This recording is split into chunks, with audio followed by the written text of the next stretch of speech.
नमस्कार, आप देख रहे हैं न्यूज स्ट्रीट। आपके साथ मैं हूं रवि ठाकुर। मध्य प्रदेश डिफेंस हब बनने की ओर अग्रसर है। संस्कार धानी जबलपुर अब केवल सैन्य वाहनों की निर्माण भूमि नहीं, बल्कि टैंकों को नए युद्धक अवतार में तैयार करने का केंद्र बनने जा रहा है। रक्षा मंत्री राजनाथ सिंह और सीएम मोहन यादव ने जबलपुर में T-72 टैंक ओवरहॉल परियोजना का भूमि पूजन किया। इस स्वदेशी टैंक प्लांट से देश के रक्षा तंत्र को मजबूती मिलेगी। यही नहीं, जबलपुर के साथ ही ग्वालियर, चंबल, शिवपुर में भी डिफेंस फैक्ट्रियां लगाई जा रही हैं।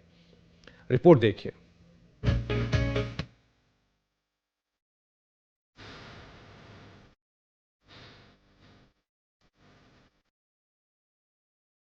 मध्य प्रदेश का जबलपुर देश की बख्तरबंद सैन्य क्षमता को आत्मनिर्भर बनाने की दिशा में महत्वपूर्ण केंद्र के रूप में विकसित होने जा रहा है। जबलपुर में T-72 टैंकों के ओवरहॉलिंग और अपग्रेडेशन के लिए अत्याधुनिक स्वदेशी प्लांट स्थापित किया जाएगा। रक्षा मंत्री राजनाथ सिंह और मुख्यमंत्री मोहन यादव ने इसकी आधारशिला रखी। रक्षा क्षेत्र से जुड़े इस स्वदेशी प्लांट का जबलपुर में विधिवत भूमि पूजन किया गया। रक्षा मंत्री राजनाथ सिंह और सीएम मोहन यादव ने भूमि पूजन समारोह में इसकी आधारशिला का अनावरण भी किया। हमारे लिए कल रक्षाबंधन है, लेकिन सच में आज ये रक्षा का संकल्प बॉर्डर के लिए नए प्रयोग के साथ हो रहा। जोरदार अभिनंदन करें टी सीरीज के लिए। भारतीय सेना का डिफेंस सिस्टम अपने रक्षा के नए संकल्प के बलबूते पर एक नए दौर के अंदर प्रवेश कर रहा है। जब T-20 हो, T-90 हो, इनके टैंकों के लिए आज जब यहाँ नए अपने प्रकार के आर्म्ड व्हीकल निगम के माध्यम से ये टी सीरीज के टैंकों का एक तरह से नवीनीकरण भी होगा। भूमि पूजन समारोह के दौरान अपने संबोधन में रक्षा मंत्री राजनाथ सिंह ने मुख्यमंत्री मोहन यादव के कार्यों की जमकर सराहना की। रक्षा मंत्री ने कहा कि मध्य प्रदेश की मोहन सरकार ने हर सेक्टर में सराहनीय कार्य किया है। राजनाथ सिंह ने कहा कि जबलपुर के T-72 टैंक ओवरहॉल परियोजना में भी मोहन सरकार ने पूरा सहयोग दिया। आज का दिन हमारी इंडस्ट्रियल सेल्फ रिलायंस को नई ऊंचाई देने का और जबलपुर जैसे ऐतिहासिक शहर में एक डिफेंस मैन्युफैक्चरिंग के नक्शे पर और अधिक गौरवशाली स्थान दिलाने का यह दिन है, ऐसा मैं मानता हूं। मैं इस नेशनल इंपॉर्टेंस के प्रोजेक्ट के लिए मध्य प्रदेश सरकार का भी आभार व्यक्त करता हूं, जिन्होंने इस प्रोजेक्ट के लिए अपना पूरा सहयोग दिया है। मध्य प्रदेश सरकार ने उद्योग, निवेश और रक्षा विनिर्माण के क्षेत्र में जिस दूरदर्शिता, सक्रियता और कमिटमेंट के साथ कार्य किया है, वह प्रशंसनीय है। आपको बता दें कि T-72 टैंक ओवरहॉल परियोजना की लागत करीब 475 करोड़ रुपए होगी। जबलपुर में युद्धक टैंक तैयार होंगे। T-72 टैंकों की ओवरहॉलिंग और निर्माण होगा। जबलपुर प्लांट में T-72 और T-90 जैसे युद्धक टैंकों के रखरखाव का काम होगा। टैंकों के ओवरहॉल और अपग्रेडेशन के लिए स्वदेशी सुविधाओं का विस्तार होगा। पहले चरण में एक साल में 12 T-72 टैंकों को ओवरहॉल और युद्ध के लिए तैयार करने का लक्ष्य है। इसके बाद T-90 टैंकों की ओवरहॉलिंग भी जबलपुर प्लांट में ही शुरू करने की तैयारी है। T-72 और T-90 टैंक की क्षमता बढ़ने से देश के रक्षा तंत्र को मजबूती मिलेगी। सीएम मोहन यादव ने जबलपुर को मिली इस सौगात के लिए रक्षा मंत्री का आभार जताया और ये बताया कि आज मध्य प्रदेश हर सेक्टर में तेजी से आगे बढ़ रहा है और बेहतर मुकाम पा रहा है।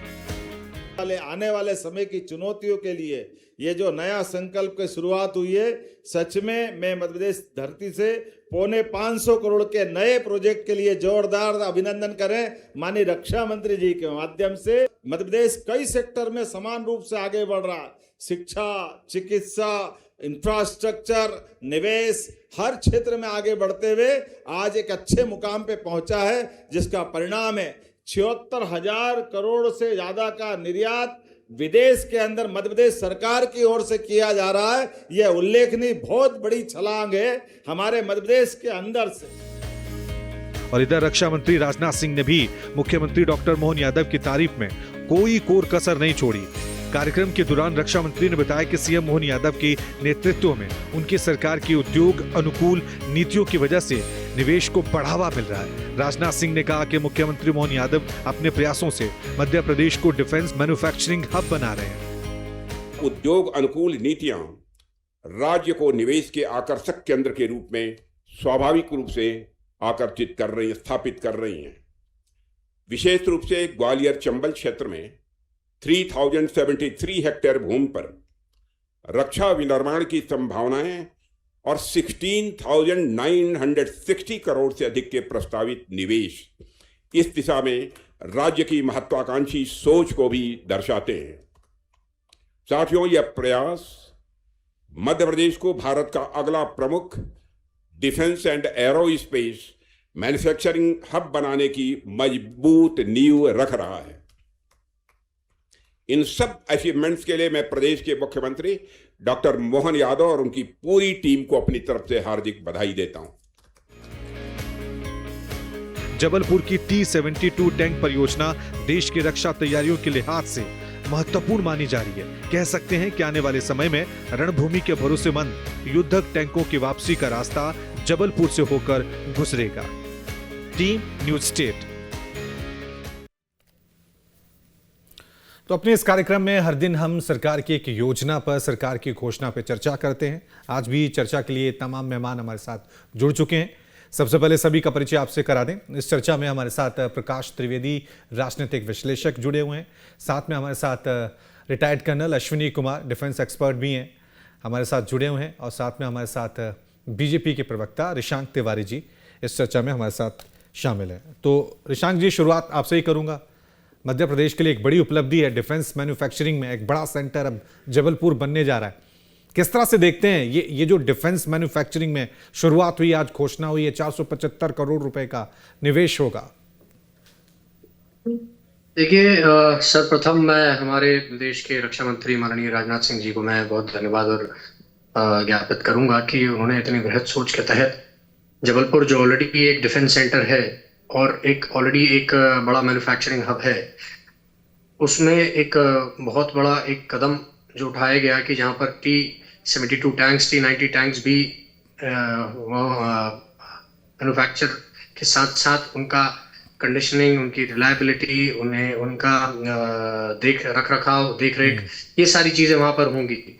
और इसके साथ ही जब किसी एक जगह पर इतना बड़ा जब सिस्टम, इकोसिस्टम, कॉम्बैट इकोसिस्टम बनता है, डिफेंस इकोसिस्टम बनता है, उसके साथ ही बहुत सारे जो एमएसएमई उद्योग, ऑक्सिलरी, सारी जो उनकी सुविधाएं हैं जो उन्हें जो लगने वाली हैं साथ में, तो ये बहुत बड़ा एक निवेश लगभग 450 करोड़, 475 करोड़ का जो किया जा रहा है जबलपुर के अंदर, मैं समझता हूँ कि ये बहुत बड़ा एक हमारा डिफेंस सिस्टम को स्ट्रॉन्ग करने के लिए एक ये नई मुहिम जो है ये साबित होगी।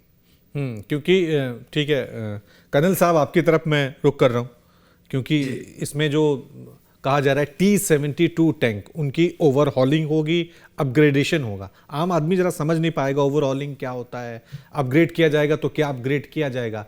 थोड़ा सा वो समझाएं कि यहाँ जो टैंक बनेंगे कैसे मैन्युफैक्चरिंग होगी और कितना इंपॉर्टेंट है देश के रक्षा के लिहाज से, डिफेंस के लिहाज से। जी धन्यवाद। देखिए, ये जो T-72 टैंक्स हैं, ये 1963 में इनको लॉन्च किया गया था। बाद में 71 वॉर में हमारे लिए बहुत इन्होंने काम किया। पूरे जो वेस्टर्न सेक्टर में टैंक चलते रहे, और जैसे जैसे ये फेज आउट हो रहा था, तो मैं कहता हूँ ये मोदी गवर्नमेंट का ये बहुत अच्छा एक स्टेप है कि बाहर के देशों के ऊपर डिपेंड होने की बजाय, क्योंकि इसके अंदर जो भी है मेटल तो बहुत हैवी लोहा होता है जो उसका है, तो उसके अंदर ओवरहॉलिंग करने का जो सिस्टम है, जो मध्य प्रदेश के अंदर जहाँ पे ऑलरेडी ऑर्डिनेंस का स्कूल भी है और वहाँ पे और भी हमारे हैवी व्हीकल का जो वहाँ पे फैक्ट्री है, तो उसके साथ करके अब टैंक्स जो हैं उनको आत्मनिर्भरता के अंदर, बाहर हम पहले देशों में लोगों को बुलाते थे, यहाँ टैंक सारा रिपेयर सामान बाहर से आता था। वो जितने भी टूल्स हैं अब यहीं पे जो है वो मैन्युफैक्चर भी होंगे, इनको ओवरहॉल किया जाएगा और इनके अंदर जो इसकी ऑपरेशनबिलिटी है उसको लगाया जाएगा। क्योंकि ये जो टैंक हैं ये बहुत अच्छे हैं, इन्होंने बहुत अच्छा काम 71 वॉर में भी किया,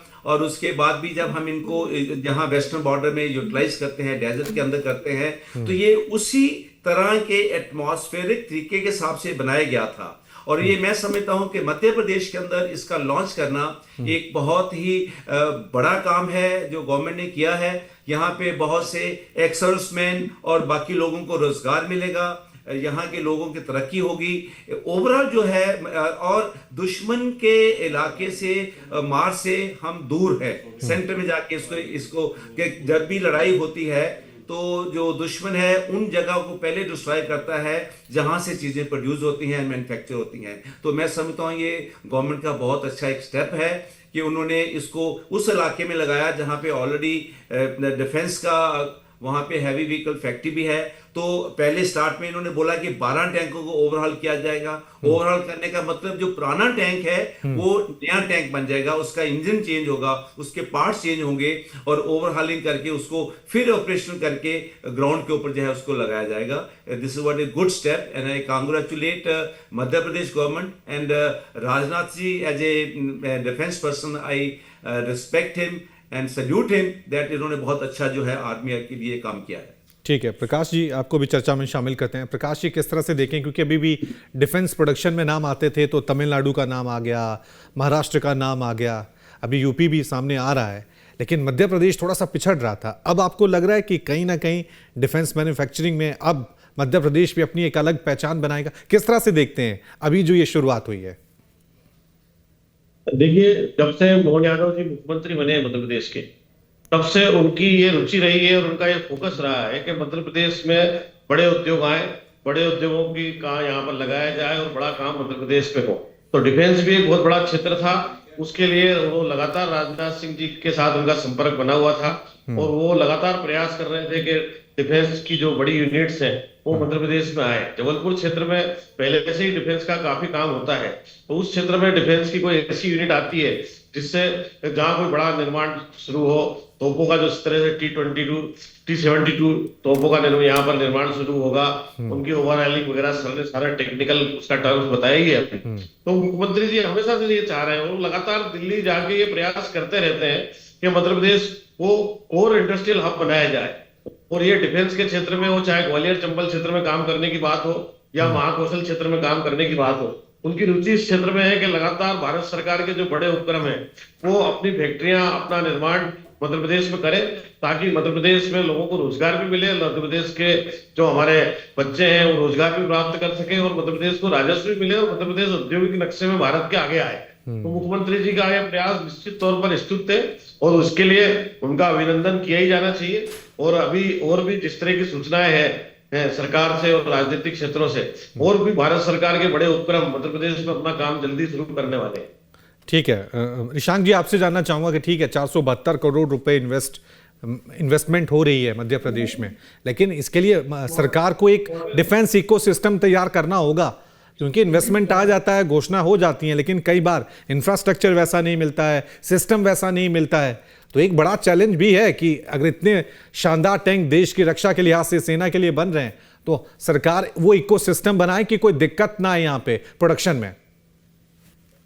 देखिए, जनवरी 2026 में ऑलरेडी 2 T-72 टैंक्स मैन्युफैक्चर यहाँ से किए जा चुके हैं, उनकी ओवरऑलिंग की जा चुकी है, उसमें शानदार तरीके से ऑलरेडी फ्लैग ऑफ दिया जा चुका है। और अभी जो नीति है उसे अगले चरण में लगभग 150 टैंक्स ओवरऑलिंग के लिए अनुमान लगाया गया है कि इतने टैंक्स की ओवरऑलिंग होगी। और निश्चित तौर पर कि इससे हमारी जो देश की जो डिफेंस सिस्टम है वो स्ट्रांग होगा और एक इंटीग्रेटेड अपग्रेडेड कॉम्बैट सिस्टम बनाना हमारा उद्देश्य है। तो जैसा आपने कहा कि इसे क्रियान्वयन के लिए आप साक्षात देख सकते हैं कि हमारे देश के यशस्वी रक्षा मंत्री माननीय राजनाथ सिंह जी, हमारे मध्य प्रदेश के मुख्यमंत्री आदरणीय मोहन यादव जी, इन्होंने आज इसका उद्घाटन किया है और मैं समझता हूँ कि ये बहुत ही महत्वपूर्ण कदम है और आगे चल करके ये एक देश का बहुत बड़ा डिफेंस इकोसिस्टम को सपोर्ट करने वाला सिस्टम जबलपुर का ये जो सेंटर है ये साबित होगा।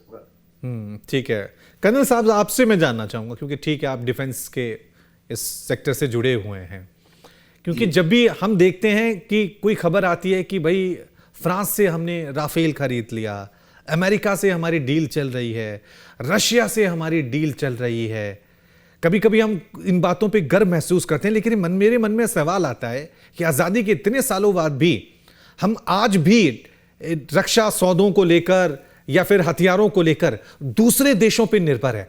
अभी भी बहुत कुछ किया जाना बाकी है या हम सही कदम पे चल रहे हैं अभी भी? देखिए, पिछले कुछ सालों से मैं ये कह सकता हूँ, हम फॉरेन कंट्री में भी गए, वहाँ भी हम जाके सब चीज़ें देखी। अब हम बहुत ज़्यादा आत्मनिर्भर हैं। किसी भी सिस्टम को पहले हम सब सामान बाहर से खरीदते थे, जितना भी डिफेंस का इक्विपमेंट बाहर से आता था। आज हम यहाँ पे हमारे वेपन बनते हैं, राइफल बनती हैं, रॉकेट लॉन्चर बनते हैं। हम एयरक्राफ्ट तेजस आपने सुना होगा कि वो भी जो बेंगलोर में हैवी इलेक्ट्रॉनिक उसको बना रहे हैं। इसी तरह से अब ये उस तरफ हम चल पड़े हैं कि हमें दूसरे देशों पे इतना डिपेंड नहीं होना पड़ेगा।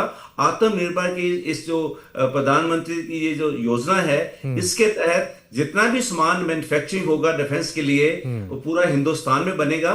स्टार्ट में प्रॉब्लम आती है, इससे टैंक का भी देखिए तो कुछ पार्ट्स आपको पहले बाहर से लेने पड़ेंगे उसको कंटिन्यू करने के लिए। तभी हम बोल रहे हैं कि पहले बार साल में 12 टैंक को ही किया जाएगा। एक स्क्वाड्रन के अंदर जो है 44 टैंक्स होते हैं, लेकिन अगर हम इसको स्पीड को भी हमें बढ़ाना पड़ेगा, नहीं तो 3 साल में तो एक रेजिमेंट ही जो है वो ही सिर्फ ओवरऑल हो पाएगी।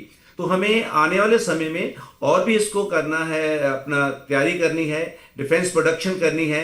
हर चीज सुई से लेकर, अगर हम कहते हैं कि टैंक हिंदुस्तान में बनता है, तो ये जो कहावत सुना करते थे, शायद लगता है कि आज प्रेजेंट गवर्नमेंट के अंदर ये सब चीजें या थोड़ा सा, मैं कर्नल साहब आपको रोक रहा हूं, थोड़ा सा और एडवांस होने की जरूरत है। टैंक ठीक है, तेजस को हमने खुद अपने देश में बनाया है, लेकिन आज हम देख रहे हैं जैसे चाइना में रोबोट सैनिक बनाए जा रहे हैं।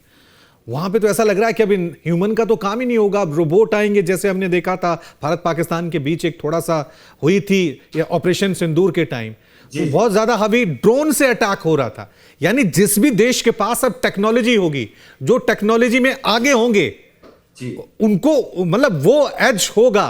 तो अब को लग रहा है कि हमें और ज्यादा थोड़ा सा इस तरफ और ज्यादा ध्यान देने की जरूरत है।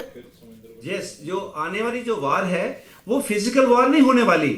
अभी जो वार आने वाली वो सैटेलाइट की वार है, वो इलेक्ट्रॉनिक वारफेयर की वार है, वो साइबर की वार है, और ये ड्रोन्स की वार है, मिसाइल्स की वार है। तो अभी जो है, आज आपने देखा होगा यूएस ईरान लड़ाई के अंदर कोई जो सैनिक है वो ग्राउंड पे नहीं थे, लेकिन एक तरफ दोनों तरफ से जो डिस्ट्रक्शन जो है वो चल रही थी। तो हमें भी चाइना और अमेरिका की तरह हमारे पास सारे रिसोर्सेज हैं, हमारे पास सबसे बड़ी एक विल पावर होती है, जिसको हम पॉलिटिकल विल पावर कहते हैं। डिफेंस के अंदर अगर उसको हमने आगे लेके आना है और वर्ल्ड के अंदर हमें अपने आप को सुपर पावर की तरफ लेके जाना है, तो जो विल पावर, जिसको पॉलिटिकल विल पावर कहते हैं, मैं सोचता हूं कि पॉलिटिकल विल पावर जो है अब ठीक रास्ते पे है, आत्मनिर्भर के ऊपर है। और हम फिजिकल वार से हम भी रोबोट और ये ड्रोन्स वारफेयर इसकी तरफ जाएंगे, और आने वाले समय में जो हमारा देश है पूरा अपने आप में सक्षम होगा कि हम अपने प्रोडक्शन खुद कर सकें, और हमें बाहर के ऊपर अब देखने की जरूरत नहीं पड़ेगी। निशांक, आप कुछ कहना चाह रहे थे? मैं इस बात पर आपका ध्यान आकर्षित करना चाह रहा था कि देखिए कि मॉडर्न वॉरफेयर सिस्टम में कोई एक पर्टिकुलर सिस्टम और दूसरे सिस्टम का कंपैरिजन नहीं है। हम ड्रोन, मिसाइल्स, टैंक्स के किसी का आपस में कंपैरिजन नहीं है, बल्कि एक इंटीग्रेटेड आधुनिक मॉडर्न वॉरफेयर कॉम्बैट सिस्टम है, जिसमें सारी चीजों की उतनी ही आवश्यकता है जितनी कि अगर हम आधुनिक सिस्टम की जो हम बात कर रहे हैं, सैटेलाइट, ड्रोन्स, मिसाइल्स। बिकॉज जैसे आपने बताया कि वेस्टर्न घाट्स में हम ये टैंक्स का इस्तेमाल करते हैं, वहाँ लोहे की, स्टील की दीवारों की तरह इन्हें ट्रीट किया जाता है। हमारे फौजियों का इनसे आत्मविश्वास भी बढ़ता है, और ये कहीं ना कहीं जमीन पर बहुत कारगर है। इनकी मोबिलिटी की वजह से, इनकी मारक क्षमता की वजह से, इसके फायर पावर की वजह से इसे ग्राउंड पर उतारा जाता है, और ग्राउंड पर इसकी बहुत ही महत्वपूर्ण अपनी एक जगह है, जो हमारे रक्षा मंत्री जी ने अपने भाषण में भी कहा कि ये उन्होंने ग्राउंड पर जाकर के, फील्ड पर जाकर के, बॉर्डर पे जाकर के फौजियों से, वहाँ के जो हमारे जो देखरेख करने वाले जो हमारे जाबाज सिपाही हैं, जो उनकी जो टीम्स हैं, उनसे डिस्कशन करके, उनसे सलाह मशवरा करके इस पर ये निर्णय लिया है कि T-72 टैंक्स और T-90 टैंक्स की ओवरहॉलिंग का स्टेशन यहाँ पर बनाया जाना आवश्यक है, ताकि हमारे जो टैंक्स हैं वो भी उतने आधुनिक बनाए जाएंगे कि जितने की हमारे आज की डेट में जो हम मिसाइलों की बात करते हैं, ड्रोन्स की बात करते हैं, आर्टिलरीज की बात करते हैं।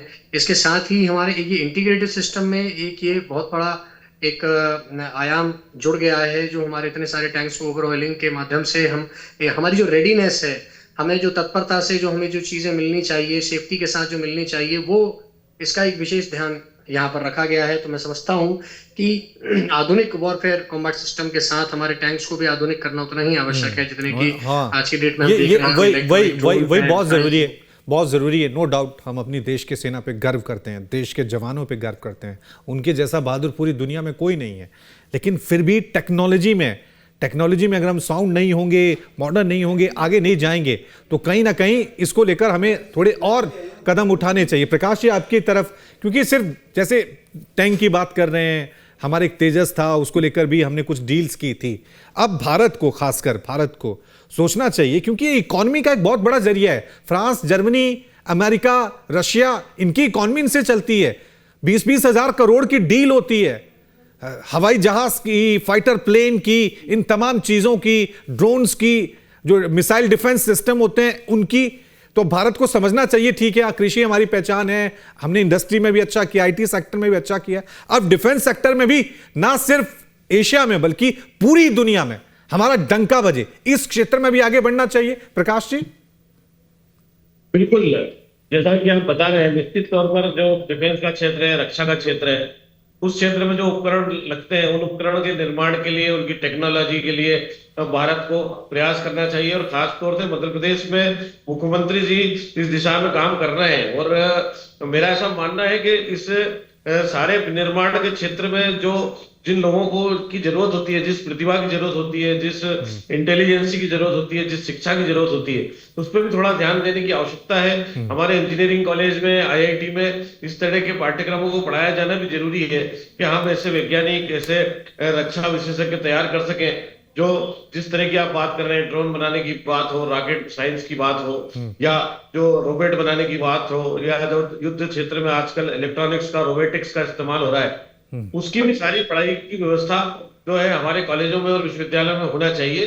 और ये डिफेंस एक बहुत महत्वपूर्ण सब्जेक्ट रोजगार के लिए बने और युवाओं की इसमें रुचि हो, इसके लिए भी जागरूकता लाने का प्रयास करना पड़ेगा, ताकि ज्यादा से ज्यादा जो हमारे बच्चे हैं वो इंजीनियरिंग के क्षेत्र में सोचिए मैं इसलिए कह रहा हूं कि सोचिए, जब हम फ्रांस से डील कर रहे थे तो अभी इतने 1000 करोड़ की डील हुई। जब हम ये सुने कि भारत का फाइटर प्लेन, भारत का टैंक जो भारत में बन रहे हैं वो हम बेच रहे हैं 20,000 करोड़ में, 25,000 करोड़ में, तो इससे देश की इकॉनमी भी बढ़ेगी। ये बहुत इंपॉर्टेंट हो जाता है। मैं आपसे जानना चाहूंगा कर्नल साहब, क्योंकि अभी ऑपरेशन सिंदूर लेटेस्ट हुआ था, जिसमें थोड़ा हमें ये कहें कि युद्ध का प्रदर्शन हमें देखने को मिला था जी। उस युद्ध में आप कोई ऐसे पहलू जो आप चाहें, या ऐसे सेक्टर, ऐसी चीजें जिसमें भारत को थोड़ा और आगे काम करने की जरूरत है या उस पर सोचने की जरूरत है? देखिए, जो टेक्नोलॉजी है या डिफेंस के अंदर, जैसे हम नॉर्मल मार्केट में भी देखते हैं, आज एक मोबाइल अगर लॉन्च होता है तो नेक्स्ट से नया मोबाइल आता है विद न्यू फीचर्स। तो हमें वर्ल्ड के साथ जो इम्प्रूवमेंट चलती है, जो उसके अंदर हर इक्विपमेंट के अंदर आता है, बिकॉज बाय द टाइम हमें थोड़ा सा जो वेपन या चीजें जो हम अक्वायर करते हैं, that system should be faster. ये नहीं कि एक टेक्नोलॉजी आज आपने परचेज करनी शुरू की आर्मी के लिए, उसे परचेज करते ही 1 साल हो गया, बाय द टाइम वो जब लॉन्च होती है, फौज के अंदर जवान के पास जाती है। मेरे दोनों बच्चे फौज के अंदर हैं, एक ऑर्डिनेंस के अंदर है, जबलपुर में ही पोस्टेड है, और एक फील्ड एरिया के अंदर है। और जब हम उनसे बात करते हैं तो आज से 40 साल पहले जब हम आर्मी में थे, वहां के चीजों से अब चीजों में बहुत फर्क आ गया है। और पिछले 10-15 साल में तो बहुत ज्यादा इंप्रूवमेंट हुई है इक्विपमेंट के अंदर। हमारे पास नई टेक्नोलॉजी के इक्विपमेंट हैं। मैं खुद बहुत सी उन जगहों में काम किया है जहां पे अभी देखते हैं कि जो नई टेक्नोलॉजी है उसको और भी इंप्रूवमेंट करने की जरूरत है। हमें वर्ल्ड की सुपर पावर्स की टेक्नोलॉजी के साथ मैच करके आगे चलना होगा अगर हम वर्ल्ड के अंदर सुपर पावर बनना चाहते हैं। हमें चाइना से आगे बीट करना होगा। अल्टीमेटली अगर हमारी लड़ाई है तो चाइना के साथ है या पाकिस्तान से है, तो हमें अमेरिका से साथ मैच करने के लिए हमें नहीं जाना। हमें ये जो 2 कंट्रीज हैं, इनके लिए हमारे पास टेक्नोलॉजी इनसे बेटर होनी चाहिए। क्योंकि अभी जो ईरान और अमेरिका के बीच हमें संघर्ष देखने को मिला है, तो उसमें हमने देखा कि ईरान ने अपनी टेक्नोलॉजी को बहुत साउंड किया था, बहुत ही मतलब अमेरिका के मतलब कहें कि छक्के छुड़ा दिए थे ईरान की टेक्नोलॉजी जो थी। इसी तरह से हमें भी अपनी टेक्नोलॉजी को, अपने टैंक को, अपने फाइटर प्लेन को, तमाम युद्ध के जितने हथियार हैं उनको अपग्रेड करना होगा और बताना होगा कि डिफेंस के क्षेत्र में हम पूरी दुनिया में अग्रणी कंट्री हैं। बहुत बहुत शुक्रिया आप सभी का इस चर्चा में हमारे साथ शामिल होने के लिए।